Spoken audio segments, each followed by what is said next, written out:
Hello दोस्तों, स्वागत है आपका। देखिए, आज हम करने वाले हैं जैसा कि सॉम और मॉस का ये सब्जेक्ट चल रहा था, ठीक है। इसमें चैप्टर 1 इससे पहले हमने देख लिया। अब स्टार्ट करते हैं चैप्टर 2, ठीक है। चैप्टर 2 में देखिए, चैप्टर 2 थोड़ा बहुत लंबा है, ठीक है ना। तो इसमें कम से कम 2 या 3 वीडियो लगेंगे, ठीक है। तो उसके लिए टेंशन नहीं लेंगे आप, है ना। यहाँ पे जो दूसरा चैप्टर है हमारा वो है स्ट्रेस एंड स्ट्रेन, ठीक है। थर्ड सेमेस्टर के लिए है, पॉलिटेक्निक थर्ड सेमेस्टर के लिए, ठीक है। सॉम और मॉस का क्लियर है। अब देखिए, इसमें पढ़ना है हमें स्ट्रेस एंड स्ट्रेन, ठीक है। कोई इसमें प्रॉब्लम नहीं है इस चीज़ में, है ना। अब देखिए, स्ट्रेस और स्ट्रेन में क्या क्या पढ़ना है वो हम देख लेते हैं। टॉपिक क्या क्या है एक बार देख लीजिए इसका टॉपिक। ये चैप्टर 2 है, strain and stress and strain, ठीक है। इसमें टॉपिक क्या क्या है। पहला तो स्ट्रेस है, ठीक है। पहला स्ट्रेस, दूसरा type of stress, strain, type of strain, फिर Hooke's law, stress strain curve, elastic constant, ठीक है। और भी ये कम से कम 12 हैं, 12 टॉपिक हैं इसमें, ठीक है ना। अब यहाँ से सही से दिखेगा नहीं, 12 टॉपिक है, कुल मिला के 12 टॉपिक हैं, ठीक है। ये सारे 12 टॉपिक इस चैप्टर में हैं, ठीक है ना। तो इसके बारे में अच्छे से हम पढ़ेंगे, ठीक है। तो ये पहला पार्ट है उसका, है ना। पहला पार्ट है, पहले पार्ट में जहाँ तक कवर कर सकते हैं वहाँ तक करेंगे, ठीक है, जहाँ तक हो सकता है। तो स्टार्ट करें। चलिए स्टार्ट करते हैं हम। देखिए, पहला जो हमारा टॉपिक है, पहला जो टॉपिक है वो है आपका स्ट्रेस, ठीक है। पहला टॉपिक हमने क्या लिया, स्ट्रेस, ठीक है। चलिए देखिए, स्ट्रेस, इसका फॉर्मूला पहले देख लेते हैं ना। स्ट्रेस का मतलब होता क्या है। स्ट्रेस को हिंदी में हम कहते हैं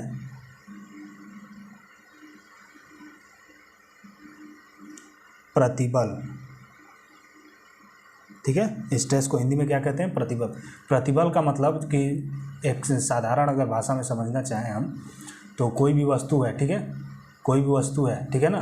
तो उसमें जो बल लगता है ना, तनाव बल लगाते हैं कहीं से भी, तो प्रतिबल क्या करता है कि इसके अंदर जो ये बल लग रहा है ना, तो उसका विरोध करता है, ठीक है। तनाव उत्पन्न होता है तो उसका विरोध करता है, उसे ही प्रतिबल कहते हैं, ठीक है, एक साधारण भाषा में। अब आइए आगे देखते हैं, ठीक है ना।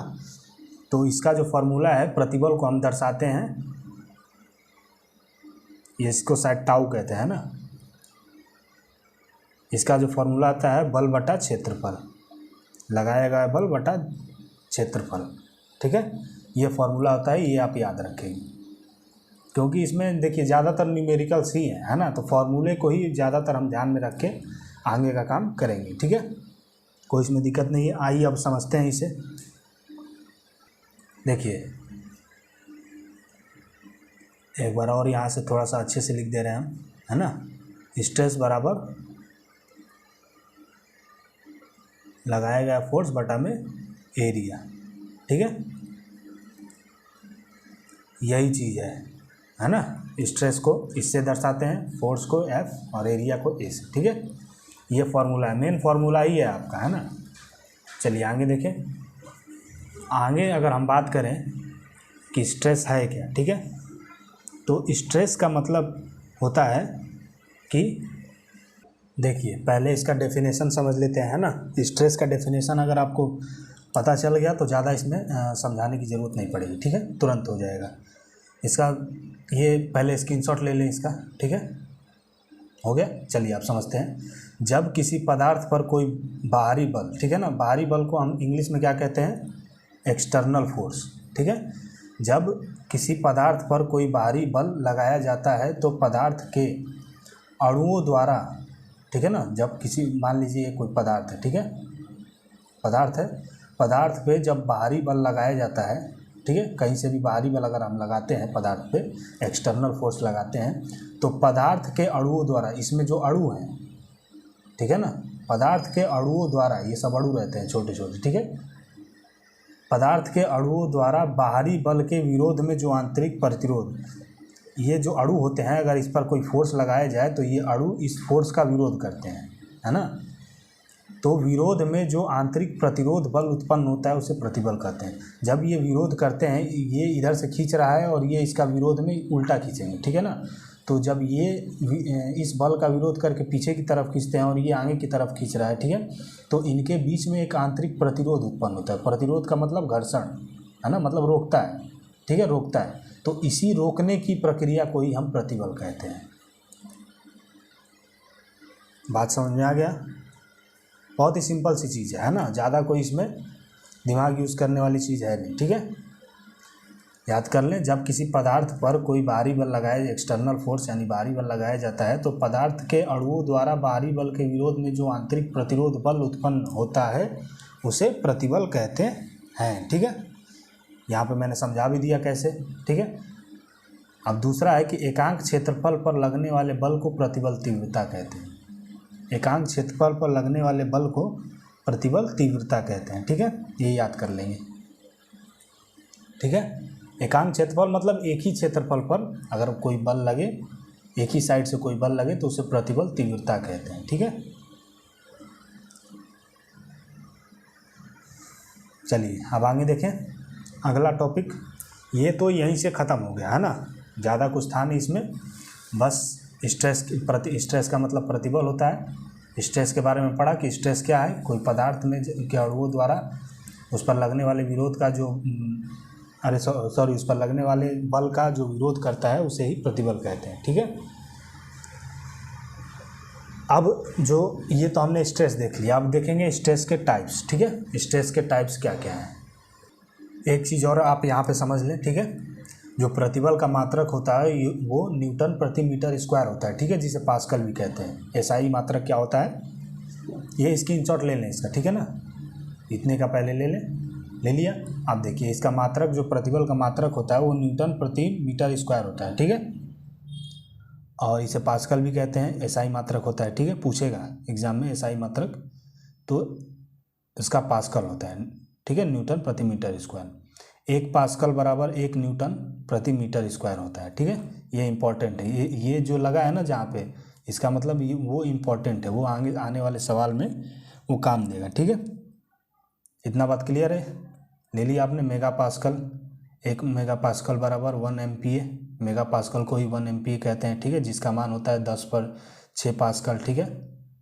तो PA पास्कल की जगह पे हम न्यूटन प्रति मीटर स्क्वायर लिख सकते हैं, है ना, ये यहाँ से, तो इसकी जगह पे ये हमने चेंज कर दिया, ठीक है।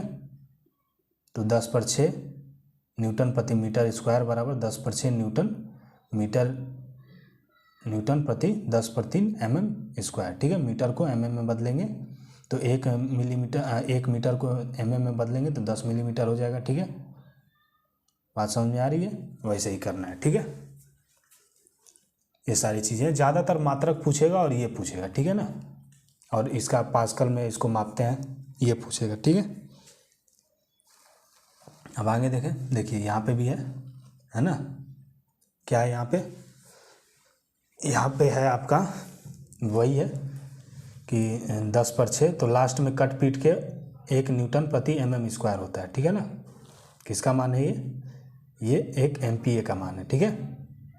1 MPa बराबर 1 न्यूटन प्रति मिलीमीटर स्क्वायर। ये करने के लिए नहीं आएगा, मेन आपका ये है, याद रखें कि 1 मेगा पास्कल बराबर 1 न्यूटन प्रति मिलीमीटर, ठीक है, इतना बस याद रखें और ले लें इसका स्क्रीनशॉट। हो गया। चलिए आगे देखें।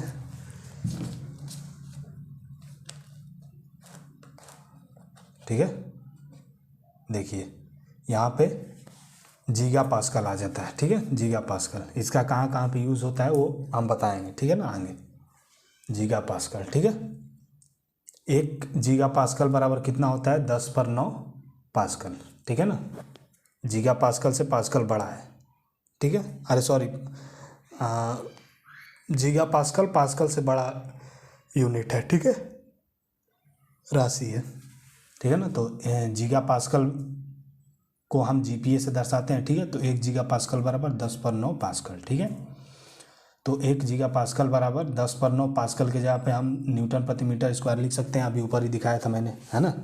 तो 1 गीगा पास्कल बराबर 10/3 MPa, समझ में आया। इसको अगर तोड़े, ठीक है, 10/3 अगर बाहर निकाल दे कितना बचेगा, 10/3 न्यूटन प्रति मीटर स्क्वायर बचेगा, तो उसे हम MPa कह सकते हैं, ठीक है, मेगा पास्कल, समझ में आया। तो वही लास्ट में आपका ये सब चीज़ें तो ज़्यादा इम्पोर्टेंट नहीं है, मेन इम्पोर्टेंट आपका ये है, ठीक है, ये सारे, क्योंकि देखिए चैप्टर 2 में ज़्यादातर न्यूमेरिकल्स ही हैं, ज़्यादातर का सिर्फ और सिर्फ न्यूमेरिकल्स ही है। तो न्यूमेरिकल्स के लिए ये जो लास्ट वाली चीज़ें मैंने स्टार लगाए हैं ना, ये इम्पोर्टेंट है, तो इस पर हम ज़्यादा ध्यान देंगे, ठीक है। 1 गीगा पास्कल बराबर 10/3 न्यूटन प्रति मिलीमीटर स्क्वायर, ठीक है, समझ में आ गया। चलिए आगे चलें, स्क्रीनशॉट ले लें, ठीक है। और अगर हम इसकी बीमा की बात करें कि इसका बीमा क्या होता है, ठीक है ना, तो बीमा आपका सूत्र पता है, स्ट्रेस का, ठीक है, बल बटा क्षेत्रफल, ठीक है ना। तो बल के जगह पे हम MA लिख सकते हैं, F बराबर MA, ठीक है, एरिया ही रहेगा। तो MA का जो लास्ट में कहने का मतलब है कि इसका जो बीमा होता है ml/-1 t/-2 होता है, ठीक है, ये मेन है ना। देखिए SI पद्धति में मात्रक तो पास्कल होता है, मैंने बताया था, है ना, स्क्रीनशॉट भी बोला था लेने के लिए, आई होप कि स्क्रीनशॉट ले चुके होंगे आप लोग, ठीक है। CGS पद्धति में इसका मात्रक होता है किलोग्राम प्रति, सॉरी ये क्या है, मीटर स्क्वायर, है ना, मीटर प्रति second square, metre second square, kilogram प्रति मीटर सेकेंड स्क्वायर, ठीक है, CGS पद्धति में पूछ देगा ये, है ना। स्क्रीनशॉट ले लें इसका, ठीक है। ज़्यादा इसमें कोई सोचने समझने वाली बात है नहीं, सिंपल सी चीज़ें हैं, बस इसे देखते चलना है। मैंने पहले से ही लिख लिया, इसलिए लिखा कि ज़्यादा टाइम वेस्ट नहीं होगा, क्योंकि ये चैप्टर थोड़ा बड़ा है ना, तो उस हिसाब से चलना पड़ेगा, ठीक है, कोई इसमें दिक्कत नहीं है। चलिए आगे चले। इसकी अगर राशि की बात करें, बीमा हमने देख ली, यूनिट देख ली, सब कुछ देख ली। अब ये कैसी राशि है, ये ना अदिश राशि है ना सदिश राशि, ये कैसी राशि है, टेंसर राशि है, टेंसर राशि। अब आपके मन में सवाल आया कि सर टेंसर राशि होता क्या है ना। हमने तो सदिश राशि और अदिश राशि सुना था, उसके बारे में जानते भी हैं, लेकिन टेंसर राशि क्या है। टेंसर राशि तीसरा राशि है जिसमें सिर्फ एक परिमाण होता है लेकिन दिशा दो होती है, ठीक है ना। तो प्रतिबल में दिशा दो होगी, क्योंकि किसी भी वस्तु पे अगर बल लगाते हैं, इधर से भी लगाएंगे इधर से भी लगाएंगे, है ना, तो जो प्रतिबल हो उसकी दिशाएं दो होंगी, बात समझ रहे हो। इसीलिए जो स्ट्रेस है, प्रतिबल है, उसकी दो दिशाएं होती हैं और एक परिमाण होता है, ठीक है। तो जिस भी राशि की जिसका भी दो दिशा और एक परिमाण हो तो उसे टेंसर राशि कहते हैं, ये बात याद रखेंगे आप, ठीक है। चलिए इंग्लिश में भी टेंसर ही कहते हैं और हिंदी में भी इसे टेंसर ही कहते हैं, ठीक है, इतना बात याद रखेंगे। चले आगे की तरफ, कोई दिक्कत, स्क्रीनशॉट ले लें, ठीक है, चलते हैं। देखिए अब हम देख रहे हैं टाइप्स ऑफ स्ट्रेस, ठीक है ना, प्रतिबल के प्रकार, इसके बारे में आइए समझते हैं। टाइप ऑफ स्ट्रेस क्या है, कितने प्रकार के प्रतिबल होते हैं, कितने प्रकार के स्ट्रेस होते हैं, ये समझना है, ठीक है। पहला होता है हमारा टेंसाइल स्ट्रेस, जिसे हम तनाव कहते हैं, है ना। दूसरा होता है कंप्रेसिव स्ट्रेस, जिसे हम संपीड़न प्रतिबल कहते हैं। तीसरा होता है शेयर स्ट्रेस, जिसे कर्तन या अपरूपण प्रतिबल कहते हैं, ठीक है। चौथा होता है डायरेक्ट स्ट्रेस, जिसे सीधा प्रतिबल कहते हैं हम, क्लियर। और आपका जो लास्ट है वो है पांचवा बेंडिंग स्ट्रेस, ठीक है, जिसे नमन प्रतिबल कहते हैं। बात समझ में आई। तो ये सारी चीज़ें, ये पांचों जो टाइप्स है ना स्ट्रेस के, इसका स्क्रीनशॉट ले लें आप, ठीक है। ये टाइप्स ऑफ स्ट्रेस है, इसे नोट कर लेंगे, ठीक है, कोई दिक्कत इसमें नहीं होनी चाहिए, है ना। इसका PDF मैं आपको टेलीग्राम में दे दूंगा, ठीक है, चैनल के नाम से टेलीग्राम में है ग्रुप, उसमें जाके आप ज्वाइन हो सकते हैं, ठीक है। चलिए आगे देखें, स्क्रीनशॉट हो गया इसका, है ना, कोई दिक्कत यहाँ पे नहीं होनी चाहिए आपको। जिसे इंग्लिश में चाहिए वो इंग्लिश में ले ले, जिसे हिंदी में चाहिए वो हिंदी में ले ले, ठीक है, स्क्रीनशॉट ले लें इसका। आइए पहला जो देखते हैं, पहला टाइप था हमारा, वो था टेंसाइल स्ट्रेस, यानी तनाव प्रतिबल, ठीक है। तनाव प्रतिबल।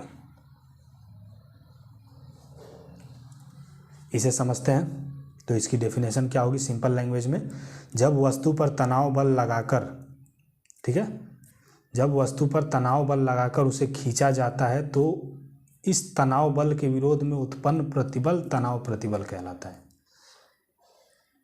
बात समझ में आई?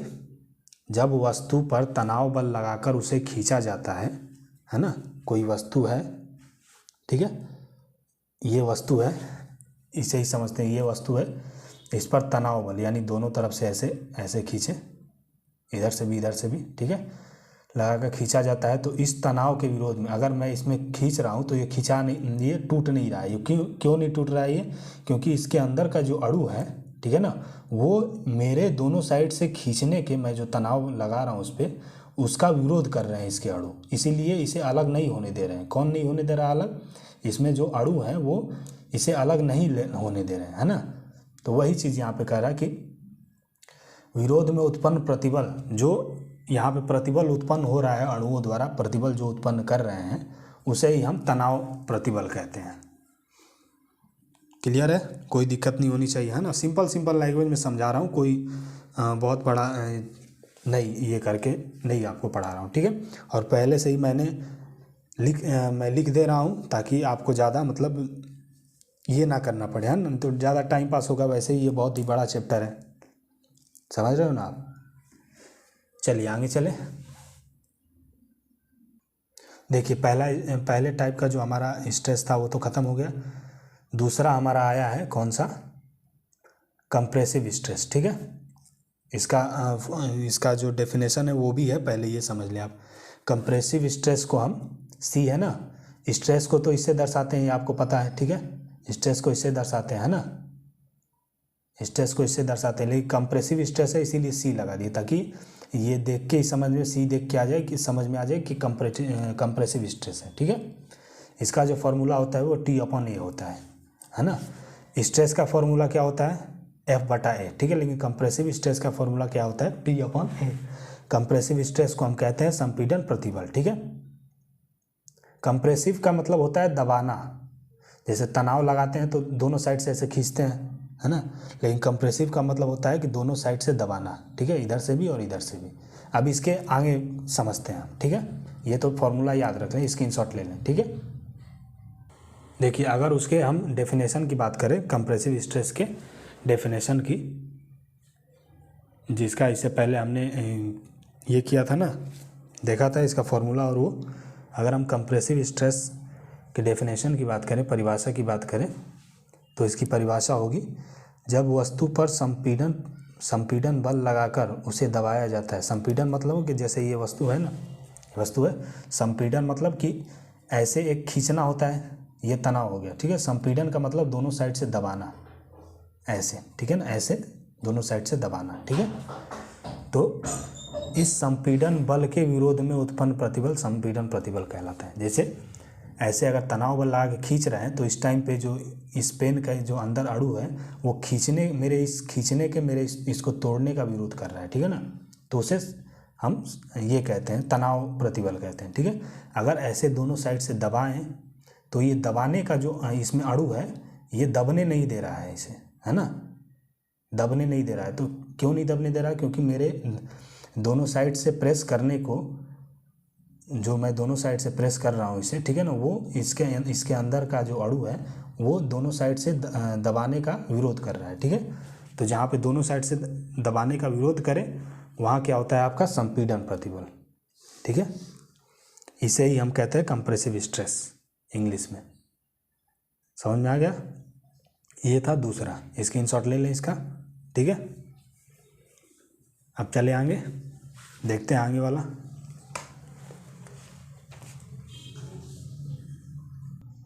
देखिए तीसरा जो हमारा टाइप है वो है शियर स्ट्रेस, ठीक है, कर्तन या अपरूपण, ठीक है। तो शियर स्ट्रेस इसे समझते हैं, इसे कर्तन प्रतिबल भी कहते हैं और अपरूपण प्रतिबल भी कहते हैं, ठीक है। तो अगर इसे हम समझे तो इसे हम ऐसे दर्शाते हैं, ठीक है, एस से। शियर स्ट्रेस है तो एस लगा देंगे, ठीक है, या टाउ से ऐसे, ठीक है, या क्यू से। तीनों तरीके से हम इसे शियर स्ट्रेस को दर्शा सकते हैं, ठीक है। तीनों में से कोई भी अगर एग्ज़ाम में रहेगा तो समझ जाइएगा कि वो शेयर स्ट्रेस की ही बात कर रहा है, ठीक है। इसका फॉर्मूला होता है एस एफ, ठीक है, अपन ए।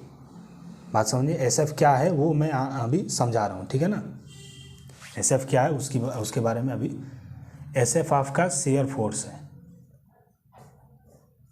एस एफ क्या है आपका? Shear force.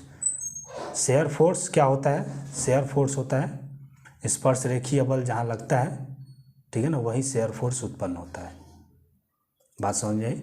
स्पर्श रेखीय बल जहाँ लगता है, ठीक है ना, टांजेंटल फोर्स, ठीक है, इंग्लिश में कहते हैं, हिंदी में क्या है? स्पर्श रेखीय बल। जहाँ पे स्पर्श रेखीय बल लगेगा वहीं पे शेयर फोर्स आपका उत्पन्न होगा, ठीक है। कैसे वो मैं समझाता हूँ अभी, इतना बस याद रखें, ठीक है। तो शेयर फोर्स अपॉन एरिया, ठीक है, ये शेयर स्ट्रेस का फॉर्मूला है, ठीक है। तीनों तरीके से शेयर स्ट्रेस को हम दर्शा सकते हैं, सिंबल है इसका, ठीक है, याद रखिएगा। अब बात करते हैं कि शेयर स्ट्रेस है क्या। पहले हम देख लें, पहले हम डेफिनेशन देख लेते हैं इसकी, ठीक है। डेफिनेशन क्या कह रहा है कि जब वस्तु पर कर्तन बल लगाया जाता है, ठीक है, डेफिनेशन कह रहा है कि जब वस्तु पर कर्तन बल लगाया जाता है तो इस कर्तन बल के विरोध में उत्पन्न प्रतिबल को कर्तन प्रतिबल कहते हैं, ठीक है। जब वस्तु पर कर्तन बल लगाया जाता है, कर्तन बल क्या होता है ना, जब वस्तु पर कर्तन बल लगाया जाता है, ठीक है, कर्तन बल का मतलब क्या होता है? शेयर का मतलब क्या होता है? कर्तन, ठीक है, और बल का मतलब, कर्तन बल का मतलब शेयर फोर्स, ठीक है। जब वस्तु पर शेयर फोर्स लगाया जाता है, जब वस्तु पर शेयर फोर्स लगेगा तभी स्पर्श रेखीय बल उत्पन्न होगा। बात समझिए, इससे पहले मैंने थोड़ा सा उल्टा बोल दिया था, अब सही कह रहा हूँ कि जब डेफिनेशन के आधार पे, पहले स्क्रीनशॉट ले लें इसका, ठीक है। जब वस्तु पर कर्तन बल लगाया जाता है, जब वस्तु पर कर्तन बल लगाया जाता है तो इस कर्तन बल के विरोध में उत्पन्न प्रतिबल को कर्तन प्रतिबल कहते हैं। अब चलिए समझ लेते हैं। आप थर्ड सेमेस्टर में हैं तो आपको पता होगा कि जब हम फर्स्ट सेमेस्टर या सेकंड सेमेस्टर में होते हैं तो हमारा एक करवाया जाता है, वर्कशॉप में होता है ऐसा, ठीक है, मैकेनिकल में या सिविल वालों के लिए, मतलब जो वर्कशॉप होता है सीट मेटल वाला शायद, है ना। तो सीट मेटल वाले में ऐसे दो दे दिए जाएंगे, ठीक है, स्टील के या पता नहीं किस चीज़ के होते हैं, और बोल दिया जाएगा दोनों को जोड़ो। तो हम किससे जोड़ते हैं? ऐसा एक नट जैसा होगा, ऐसा एक नट जैसा होगा, ठीक है ना, नट जैसा होता है, एल्युमिनियम का शायद होता है वो, ठीक है। इसको इन दोनों के ऊपर रख के और हथौड़े से पीटते हैं तो ये अपने आप अंदर चला जाता है, और थोड़ा सा और पीटते हैं तो ये नीचे वाला होता है ना, ये ऐसे फैल जाता है। तो फैलने के कारण ये दोनों साइड से ये जॉइंट हो जाता है, ये छूटता ही नहीं है, ठीक है। तो यहाँ पे हम अब टेंसाइल फोर्स अगर लगाते हैं दोनों साइड से, मतलब ऐसे तनाव बल लगाते हैं, ठीक है ना, तनाव बल ऐसे जुटा रहता है, ठीक है, कोई भी वस्तु, तो इस पर हम तनाव बल अगर लगाते हैं तो तनाव बल इतना लगाते हैं कि कुछ समय आने के बाद वो ऐसे टूट जाता है, अलग अलग हो जाता है, ठीक है। ये आधा टूट गया यहाँ से, ये आधा यहाँ से टूट गया, तो एक हिस्सा इसमें रह गया, एक हिस्सा इसमें आ गया, ठीक है। तो जब हम ऐसे दोनों साइड से हम तनाव बल लगा के इन दोनों को एक दूसरे से अलग करने की कोशिश करते हैं, तब इनमें कौन सा बल लगता है? स्पर्श रेखीय बल उत्पन्न होता है। क्यों? क्योंकि जब किसी ऐसे घसीटते हैं दो वस्तुओं को, जैसे ये दो वस्तुएं हैं, ऐसे जब किसी भी वस्तु को घसीटते हैं तो नॉर्मल सी बात है कि इसमें स्पर्श रेखीय बल उत्पन्न होता है, ठीक है। यहाँ पे स्पर्श हो रहा है, ऐसे एक रेखा में चल रहा है ना, तो स्पर्श रेखीय बल उत्पन्न होता है। वो उत्पन्न हुआ कैसे? शेयर फोर्स की वजह से। शेयर फोर्स का मतलब क्या है कि जब हम खींचते हैं तो ये इसका इधर आने का विरोध करेगा और ये जो है इसका इस साइड जाने का विरोध करेगा, है ना। तो इसे ही हम शेयर फोर्स कहते हैं, ठीक है, कर्तन बल कहते हैं। बात समझ में आ गई? इसे बस ध्यान में रखना है, कर्तन बल क्या है, वही डेफिनेशन में भी लिखा है, आप स्क्रीनशॉट ले सकते हैं, है ना। जब वस्तु पर कर्तन बल लगाया जाता है तो इस कर्तन बल के विरोध में उत्पन्न प्रतिबल कर्तन प्रतिबल कहलाता है, ठीक है ना।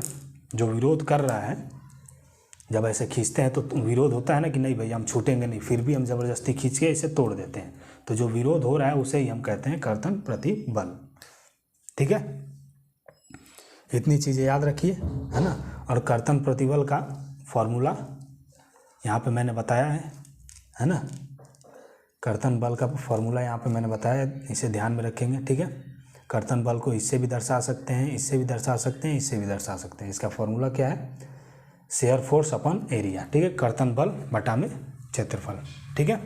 कर्तन बल का मान आपको सवाल में दिया रहेगा, है ना, उसको टेंशन लेने की जरूरत नहीं। कर्तन बल का मतलब बस समझ लीजिए कि जब तनाव बल लगा के दो ज्वाइंट वस्तुओं को अलग करते हैं तो एक दूसरे से घसीटते हैं, एक दूसरे को घसीटते हैं। घसीटने का मतलब क्या है कि एक दूसरे को वो रोकते हैं आगे जाने से, है ना। तो उस टाइम पे हम एक स्पर्श रेखीय बल उत्पन्न होता है, ठीक है। तो उसे ही हम शेयर फोर्स कहते हैं। बात समझ में आ गई? तीसरा भी खत्म, शेयर स्ट्रेस भी आपका कंप्लीट, ठीक है। अब देखें आगे चौथा,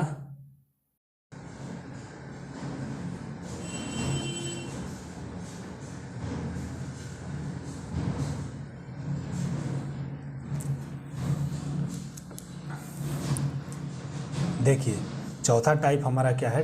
डायरेक्ट स्ट्रेस, ठीक है ना, सीधा प्रतिबल, ठीक है। चौथे टाइप का क्या मतलब है? सीधा प्रतिबल, ठीक है।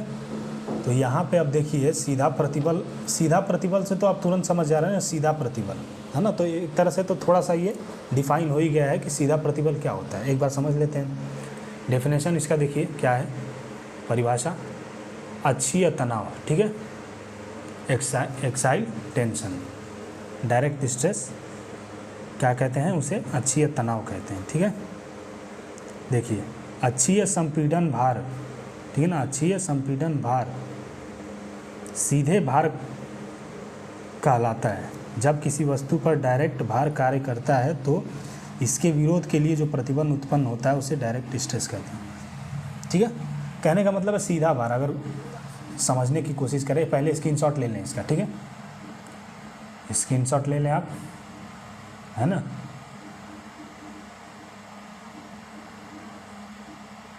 इसका स्क्रीनशॉट ले लें आप, ठीक है, कोई दिक्कत नहीं है, स्क्रीनशॉट ले लें पहले। हो गया? अब चलिए इसे समझते हैं क्या कहना चाहता है। देखिए एक लैंग्वेज में समझे हम तो डायरेक्ट लोड या फोर्स तल के लंबवत लगते हैं, ठीक है ना। डायरेक्ट जो बल लगते हैं वो तल के लंबवत लगते हैं। डायरेक्ट का मतलब क्या आप समझिए ना, कोई भी अगर वस्तु है, कोई भी कैसी भी वस्तु है, डायरेक्ट का मतलब कि उसके बिल्कुल सेंटर में बल लगता है। इस साइड से लगेगा तो इसके सेंटर में लगेगा, इस साइड से अगर बल लगेगा तो इसके सेंटर में, इस साइड से बल लगेगा तो इसके सेंटर में, ठीक है। इसे ही डायरेक्ट कहते हैं। 90 डिग्री पे बिल्कुल सेंटर में बल लगना चाहिए, उसे ही हम डायरेक्ट कहते हैं, ठीक है। डायरेक्ट बल कहते हैं उसे ही, ठीक है। क्लियर है इतना? अब इस बात को समझिए कि डायरेक्ट स्ट्रेस को पहले यहाँ देख लीजिए कि डायरेक्ट स्ट्रेस को हम इससे दर्शाते हैं, ठीक है। और इसका फॉर्मूला क्या है? डायरेक्ट लोड बटा एरिया, ठीक है ना। डायरेक्ट जो बल लग रहा है 90 डिग्री पे वो बटा में एरिया, पूरा एरिया, ठीक है। इसका फॉर्मूला है। अब यहाँ पे समझ लीजिए कि बिल्कुल वस्तु के सेंटर में बल लगे 90 डिग्री पे, उसे ही हम डायरेक्ट स्ट्रेस कहते हैं। तो अगर इसे ले लें कि अगर ऊपर से ऐसे बल लग रहा है डायरेक्ट 90 डिग्री पे, तो इधर से अगर बल लग रहा है, ठीक है, तो बीच में जो अणु है ना, ये बल लगने का विरोध करते हैं, ठीक है, उसे ही हम डायरेक्ट स्ट्रेस कहते हैं, सीधा प्रतिबल कहते हैं। सिंपल सी चीज़ है, सिंपल चीज़ें हैं, बस थोड़ा सा अपना माइंड यूज़ करने की ज़रूरत है, ठीक है। नोट्स बनाते रहिए, इससे आपको बेनिफिट होगा बहुत ज़्यादा, है ना। जैसे ये है, ये वस्तु है, तो यहाँ पे भी डायरेक्ट स्ट्रेस लग रहा है। कैसे? इस साइड से लग रहा है, या खींचें या हम दबाएं, ठीक है ना। या तो वस्तु को दबाएं या खींचें, लेकिन बल लगना चाहिए सेंटर में, तभी वो डायरेक्ट स्ट्रेस यानी सीधा प्रतिबल कहलाएगा, है ना। देखिए यहाँ पे भी 90 डिग्री में इस साइड से दोनों तरफ से खींचा जा रहा है, ऐसे तनाव बल लगा के वस्तु को खींचा जा रहा है, लेकिन लगा कैसे है? 90 डिग्री पे बिल्कुल, है ना। तो यहाँ पे सीधा प्रतिबल लग रहा है, यहाँ पे दोनों तरफ से दबाया जा रहा है वस्तु को, ठीक है। फिर भी कैसे दबाया जा रहा है? 90 डिग्री पे, मतलब बिल्कुल सेंटर में रख के, इसे ही हम डायरेक्ट स्ट्रेस कहते हैं। बात समझ में आ गई? दोनों तरफ से 90 डिग्री पे लगाया जा रहा है, तो 90 डिग्री पे लगाने के बाद जो बल लग रहा है, तो उनके अणुओं द्वारा उस बल का विरोध जो होता है, उसे ही हम सीधा प्रतिबल कहते हैं। क्लियर है, कोई इसमें दिक्कत नहीं होनी चाहिए, स्क्रीनशॉट ले लें। ये इसका फॉर्मूला है, डायरेक्ट स्ट्रेस को इससे दर्शाते हैं हम, ठीक है। और इसका फॉर्मूला है डायरेक्ट लोड बटे में एरिया, ठीक है। डायरेक्ट लोड का मान भी दिया रहेगा, एरिया का मान भी दिया रहेगा, आपको सिर्फ सूत्र पर रख के निकालना होगा, ठीक है। चलिए आगे देखें। देखिए पांचवा जो है हमारा ये लास्ट है, ठीक है ना। 5 टाइप के होते हैं स्ट्रेस, तो ये 5वां टाइप का है, ठीक है। इसका पहले स्क्रीनशॉट ले लें। देखिए थोड़ा सा राइटिंग मेरी ख़राब है, तो इसके लिए मैं माफ़ी चाहता हूँ, ठीक है। उसके लिए गुस्सा नहीं होंगे आप, हो भी जाएंगे तो क्या कर लेंगे, मोबाइल से कुछ थोड़ी कुछ कर सकता है ना। तो खुद से नोट्स बनाइए, वैसे जैसा भी है जो भी है आपके आशीर्वाद से सब सही है ना। तो सपोर्ट करिए अपने भाई को। देखिए इसका पहले स्क्रीनशॉट ले लें, आप ले लिए, ठीक है। अब देखते हैं बेंडिंग स्ट्रेस यानी नमन प्रतिबल। बेंडिंग स्ट्रेस यानी नमन प्रतिबल। अब ये नमन प्रतिबल क्या होता है, आइए समझते हैं। जब किसी बीम की अक्ष के लंबवत भार कार्य करता है तो इसे अनुप्रस्थ भार कहते हैं, ठीक है। इस